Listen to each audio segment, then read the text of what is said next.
कैसे हुई थी साक्षात भगवान श्री कृष्ण के पुत्रों की मृत्यु। दोस्तों, सर्वशक्तिशाली श्री कृष्ण के भक्तों तक का कोई बाल भी बांका नहीं कर सकता, पर उन्हें श्री कृष्ण ने अपने सामने अपने पुत्रों और पोतों का अंत देखा, क्योंकि ये उनकी इच्छा थी। आज हम जानेंगे वो असली कारण जिसकी वजह से श्री कृष्ण के सभी पुत्रों और यादवों में लड़ाई इतनी बढ़ गई कि पूरा यदुकुल ही खत्म हो गया और साक्षात विष्णु लक्ष्मी यानी श्री रुक्मिणी कृष्ण के पुत्र भी इस विध्वंस से बच ना सके। दोस्तों, जब महाभारत युद्ध के 36 साल बाद सभी यादव प्रभास क्षेत्र में इकट्ठा हुए थे, तब सात्यकी, कृतवर्मा, बब्रू, गदा जैसे यदुकुल वंशी श्री कृष्ण की उपस्थिति में ही मदिरा पान करने लगे। असल में ये सब गांधारी के श्राप और ऋषि मुनियों के सांप को दिए श्राप का ही असर था, जो इन यदुकुल कुमारों पर दिख रहा था। यादवों के बीच मदिरा के नशे में सबसे पहले झगड़ा सात्यकी और कृतवर्मा ने शुरू किया। कृतवर्मा ने कौरवों के पक्ष से महाभारत का युद्ध लड़ा था और वो युद्ध में बचे जीवित 18 योद्धाओं में से एक थे।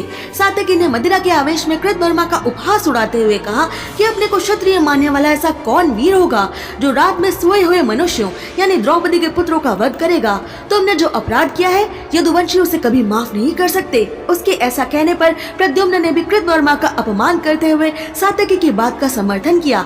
कृतवर्मा को बड़ा क्रोध आया और उन्होंने सात्यकी का अपमान करते हुए कहा कि आपके द्वारा भी बुरी श्रवा को अधर्म से खत्म किया गया था। इस बात पर सात्यकी को क्रोध आ गया। उन्होंने तलवार से कृतवर्मा का अंत कर दिया।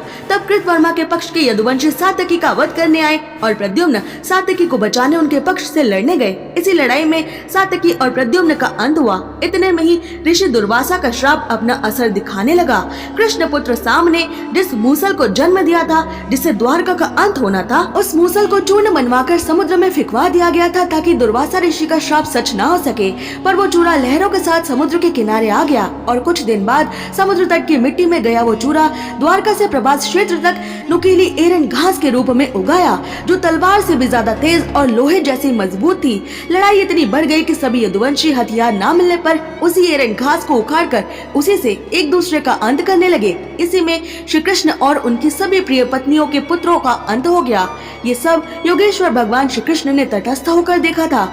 यहाँ श्री कृष्ण ने हमें शिक्षा दी कि जीवन की सबसे भयानक परिस्थितियों में भी कैसे विजयी और खुश रहा जाता है, कैसे विध्वंस के बीच भी मुस्कुराया जाता है। ऐसी जीवन लीला सिखाने वाले जगत गुरु श्री कृष्ण को प्रणाम।